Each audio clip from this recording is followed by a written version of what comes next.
Allez. Ça va bien?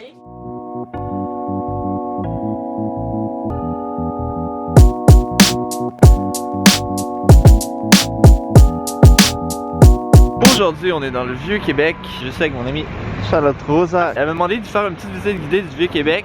Donc, j'ai pensé que ça pourrait être une bonne idée d'en profiter par la même occasion pour faire une visite guidée à vous autres aussi. En ce moment, il devrait y avoir une carte qui apparaît en quelque part ici pour vous situer tout le long de la visite où est-ce qu'on va être. Donc, en ce moment, on est à la place Diouville. Ce que vous voyez en arrière de moi, c'est le Capitole, qui est une des salles de spectacle renommées à Québec. Juste de l'autre côté ici, vous avez le Palais Montcalm, qui est une des salles où est-ce qu'il y a plusieurs spectacles de musique classique et de musique jazz. Et durant l'hiver, on a même la patinoire de la place Diouville, qui est assez populaire. Et si on continue par là, vous avez la porte Saint-Jean, qui est une des entrées pour aller dans le Vieux-Québec.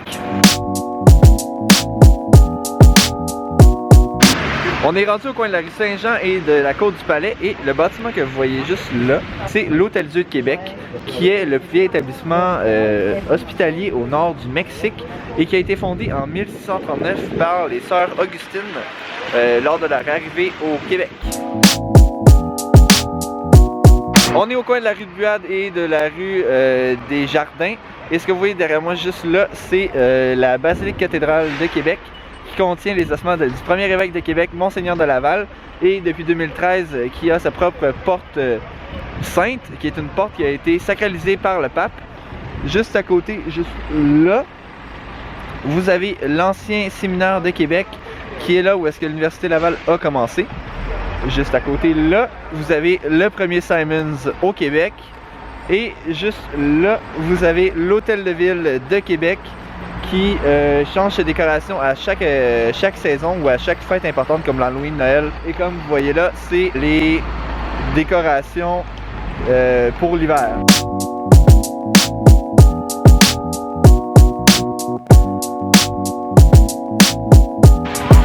On est maintenant au coin de la rue du Fort et de la rue Sainte-Anne, et la bâtisse que vous voyez derrière moi, c'est le Château Frontenac. Et là, je me rétracter sur une des vidéos que j'avais faites il y a quelques temps. J'avais dit que c'était l'hôtel le plus visité au monde, mais c'est l'hôtel le plus photographié au monde. Par la suite, vous avez juste là le musée du Fort, qui est un musée sur la guerre des plaines d'Abraham, avec une maquette et des effets multimédia qui vous expliquent tout comment ça a été, comment la guerre s'est passée, les différentes batailles qu'il y a eu et tout. C'est vraiment super intéressant, je le recommande. Et juste en arrière de moi, vous avez l'église anglicane Sainte-Trinité, qui est, d'après les promenades fantômes, le lieu le plus hanté à Québec. Donc, ce que vous voyez derrière moi ici, c'est le monastère des Ursulines, qui a été créé en 1639 lors de l'arrivée des premiers membres de l'ordre de Sainte-Ursule en Nouvelle-France, et c'est aussi la plus vieille institution d'éducation pour femmes en Amérique du Nord.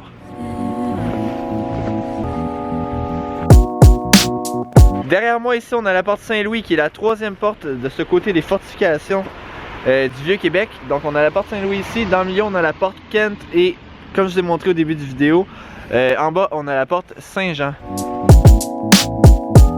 Donc derrière moi ici, on a le Parlement de Québec qui a été construit entre 1877 et 1886. D'un côté, vous avez en statue les personnages importants pour la création de la Nouvelle-France du côté français, et de l'autre côté vous avez les personnages importants anglais, et juste en avant, juste ici environ, vous avez les personnages importants des Premières Nations.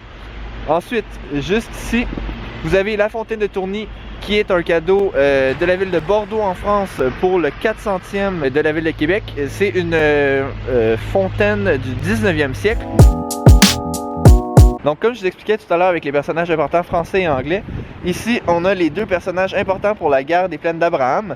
Donc du côté des Français, juste là, on a Montcalm, et de l'autre côté, du côté des Anglais, on a Wolfe. Ce qui est important de savoir avec ces deux personnages-là, c'est que les deux sont morts durant la guerre des plaines d'Abraham. On va-tu prendre un chocolat chaud?